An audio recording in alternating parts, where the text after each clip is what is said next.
Hello YouTube, my name is Plazukas, and today's video is going to be on traits and perks on mythic weapons compared to the base stats or the catalyst version of an exotic weapon.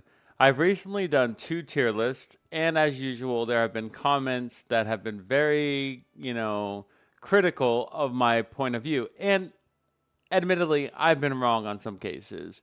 I I rated Polaris Lance in the B tier, and then after the comments, I kind of retracted that after testing the Total Lockdown Scout Rifle. And I said, okay, well, maybe Total Lockdown isn't as good as I thought it was, and so therefore I bumped Polaris Lance up. And then I did a mythical tier list where I kind of devalued Total Lockdown, only to be pushed back again by another commenter saying that you're crazy with these specific perks and the exotic mods. The Total Lockdown is one of the best mythics in the entire game, and me rating it in a B tier, C tier, admittedly, is wrong and unjustified. And so today's video is not about that specifically, although I could be wrong. Total Lockdown could be better than Polaris Lance, and my initial rating of Polaris Lance was correct. The problem with this game is that I don't have perfect rolls on all these weapons. That is the point of this video. To get a perfect traded weapon currently in the game, plus with the exotic mods and all the perfect conditions for mythical weapons, it's extremely difficult. I've played 400 hours plus of this game since launch. And I have a lot of different mythic weapons that have different traits. Okay, show you some example here. I have the Eternal Retribution, which I rank as an S tier on the mythic tier list. And as you can see here, I have Conjugation, I have Karmic Reward, I have Dual Loader with Eager Aspirant, I have Line Formation with Wound Counter, I have Dual Loader with Karmic Reward, which is supposedly the God roll in this particular case, and then I have Conjugation and Eager Aspirant. That is a pretty good list, but it's not exhaustive. These traits are not exactly all of them in every combination. There's still different combinations that I could be getting and experimenting with. And that doesn't even talk about the actual issue, again, with further in this build. You need every exotic mod to line up with the exact perk or trait that you're dealing with as well, which I do not have. I literally have this line formation perk, which lines up with some of my weapons, like this one specifically, right? And then I have the Karmic Reward one, which lines up with this specific formation or trait specific one. But they're not, I don't have one that's Karmic Reward and line formation, although I could, and eventually I will, maybe. But that's extremely difficult. That's a lot of time, and that's a lot of luck. And that's the point of this video. Okay? Mythic weapon chasing is fine, and if you're picking one character and you're just constantly going to Bazinet in the Haven and constantly rerolling that one weapon, the Total Lockdown for those perfect rolls, and then you're going in and you're being very specific with your exotic mod chasing, you're trying to look for the precision-based mods, and you get the perfect thing. Sure, in that world, then I recommend maybe the Total Lockdown over the Polaris Lance, if you're that devoted to one character. But there are 12 characters in the game.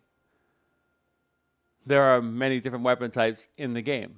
I guess a video like this serves to tell you that that probably is the best strategy. The strategy of only leveling one character up to level 75,000, getting all of their mythic weapon perks, traits, mods, exotic mods, catalyst versions of exotics, and all that is the actual goal of this game. I could tell you that. And I will tell you that. That is true. Is that fun? Is that what most people are doing? No, that isn't. So when I do a tier list, I try to kind of blend the averages. I try to, not be ideal in every situation that I'm talking about. I generalize in some cases. I try to take that into consideration. Admittedly, with people who have more knowledge and are more focused, it's going to seem like it's the wrong tier list. And it might be. But it is easier to get an exotic weapon with how the engrams work in this case with duplicate protection. Now, if you're telling me, and I don't know this because I've spent 400 hours and I don't have every combination of Eternal Retribution, and I haven't pulled every one of my Bazinet engrams to be a shotgun Eternal Retribution. So, to be fair, I haven't done all the tests and I haven't focused maybe enough to know the actual result. But I'm not sure if I get duplicate protection on my Eternal Retribution. So, if I were to pull 100 Mythic engrams, right, and they all be the shotgun, and let's say I'm able to get every possible combination, will I ever get a duplicate of this same combination again, or am I protected from doing that? Am I protected from getting dual loader and eager aspirant again? Once I already have it, it's in my inventory. Does that have duplicate protection? Because if it doesn't, then this is a harder chase than any exotic weapon like the Polaris Lance base level with a catalyst, which a catalyst only takes 1 week. 1 week with 60 pinnacle, basically. Not exactly, it's not perfect, but it's close to it to get a catalyst for it. And then you can have a little extra resources here for that same week with that same pinnacle to upgrade a little bit of the extra catalyst side of it. And specifically, I mean this section of the exotic weapon, this one and this one, right? Usually get enough for this, and then, you know, close to a catalyst right here. The first catalyst, obviously not the duplication one, because that's a little bit difficult. And that does matter, like, in value in some of these exotics, because some exotics are better at base level, and they're better when they're fully upgraded. Such as the Two-Tailed Fox, which isn't even that great when you fully upgrade it. I know this because I did it, because I'm an Akora main. So the point of this video is, yes, is it correct to say that maybe Total Lockdown in the most perfect situation is better than a Polaris Lance? Yes. If you've done everything right in this game. Sure. I concede that point. Most people are not going to do that. But you should do that if you're watching this video. Do that. Build Gwen. Get Concerto. Or whatever combination. Or the other sidearm in this game. Get a perfect combination of that. And then have, you know, admittedly, the Chaperone or the Riot Dispenser. And do that and target that. And sure, that is going to be better than 99% of the people in this game. And you have unlocked your full potential. Congratulations. Not everyone plays like that.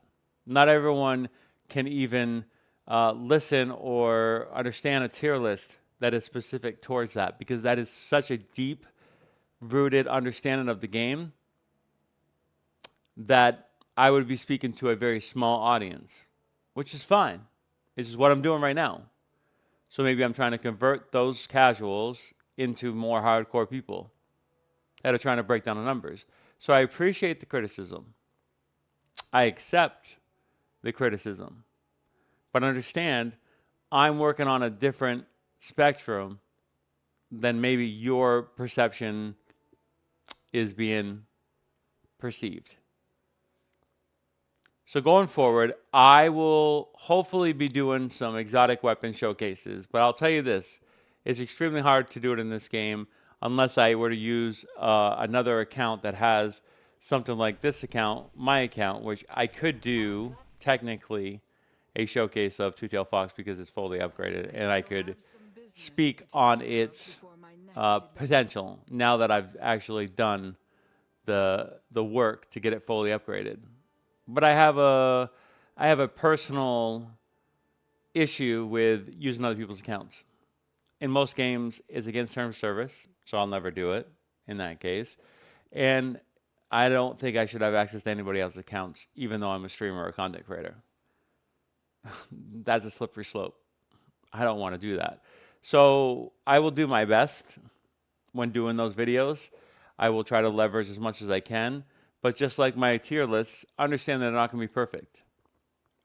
There's going to be some built-in casualness. There's going to be some built-in bias. And that doesn't mean I shouldn't do it. That doesn't mean I won't do it. I'm just trying to make these videos as clarification so that when I do it, understand that from that perspective. My name is Bazookas. Thanks for watching. I'll see you in my next video. Bye for now.